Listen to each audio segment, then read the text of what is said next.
প্রতিদিনের মতো আজকেও প্রিন্স মামুন সন্ধ্যা 7:30টার দিকে তার সেলুন থেকে বের হয়ে সোজা চলে যাচ্ছে তার জিমের দিকে। আস্তে আস্তে মানুষকে সাইড কাটিয়ে সে চলে যাচ্ছে তার জিমের দিকে, কিন্তু আমি যে তার পিছু নিয়েছি সেই কথাটা সে জানেই না। আমি একটা কথা আপনাদের বলেছিলাম যে মানুষের পরিবর্তনটা কিন্তু অনেক ভয়ঙ্কর হয়। একটা শর্টস ইন্টারভিউয়ে আমি মামুনকে জিজ্ঞাসা করেছিলাম যে নায়ক হিসাবে কবে দেখা যাবে প্রিন্স মামুনকে। সে তখন উত্তর দিয়েছিল অতি তাড়াতাড়ি ইনশাআল্লাহ।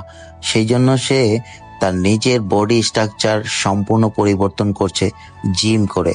তো প্রিন্স মামুন এখন তার জিমের মধ্যে ঢুকবে। এখানে কিন্তু ফিঙ্গারপ্রিন্ট দিয়ে ঢুকতে হয়, আর ভিতরের পরিবেশটা কিন্তু অসাম, এক কথায় অসাম।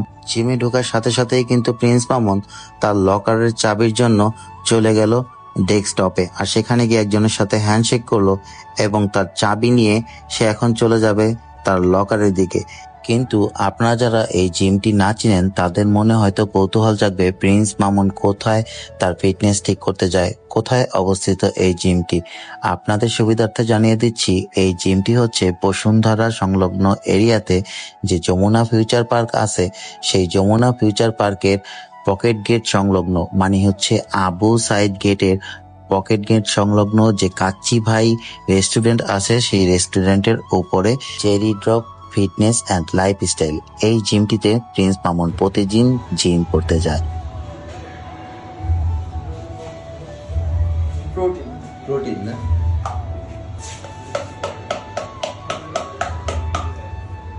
আজকে এমন হইতেছে ভাই, সবগুলো লেগে যেতেছে।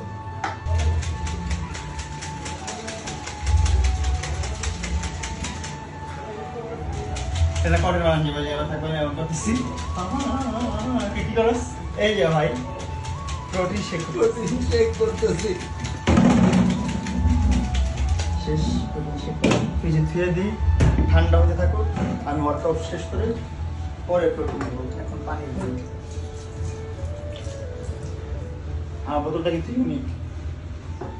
প্রিন্স মামুনের যে ট্রেনার অসম্ভব সুন্দর একজন মনের মানুষ এবং অনেক ভালো একজন মানুষ। তার সাথে পরিচিত হয়ে আমি অনেক আনন্দিত হলাম।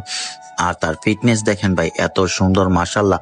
যাই হোক, প্রিন্স মামুন কিন্তু এই ফিটনেস তৈরি করছে হিরো হওয়ার জন্য। তার মানে প্রিন্স মামুন অতি শীঘ্রই, খুব তাড়াতাড়ি আপনারা দেখতে পাবেন তাকে হিরো হিসাবে। হিরো হতে হলে আপনাকে প্রথমত আপনার ফিটনেস তৈরি করতে হবে এবং দ্বিতীয়ত আপনাকে ড্যান্সে পারদর্শী হতে হবে। তো প্রিন্স মামুন ড্যান্সের উপর পারদর্শী সেই ছোটবেলা থেকেই। এখন তার ফিটনেসটা একটু ঠিক করে নিচ্ছে। যাই হোক, আমরা আশা করি প্রিন্স মামুন অতি শীঘ্রই হিরো হিসাবে বাংলাদেশ চলচ্চিত্রে আসবে। আমি দোয়া করি প্রিন্স মামুন যেন শাকিব খানের সাথে যৌথ অভিনয় করতে পারে। অনেকেই তো প্রিন্স মামুনকে শাকিব খানের সাথে তুলনা করে, অথবা শাকিব খানের পপুলারিটির চেয়ে বেশি পপুলার প্রিন্স মামুন, সেটা বলে ভাইরাল হয়েছে। আমি কিন্তু সেটা বলতে চাচ্ছি না। শাকিব খান আর প্রিন্স মামুন দুইজন দুই আকাশের তারকা। একজন চলচ্চিত্রে, অন্যজন টিকটক, লাইকি এবং ফেসবুকে। যারা যারা প্রিন্স মামুনের ফ্যান ফলোয়ার আছেন, এই ভিডিওটিকে অবশ্যই লাইক, কমেন্ট, শেয়ার করে সামনে এগিয়ে দিবেন। ধন্যবাদ ভিডিওটি দেখার জন্য। সবাই ভালো থাকবেন, সুস্থ থাকবেন। আল্লাহ হাফেজ।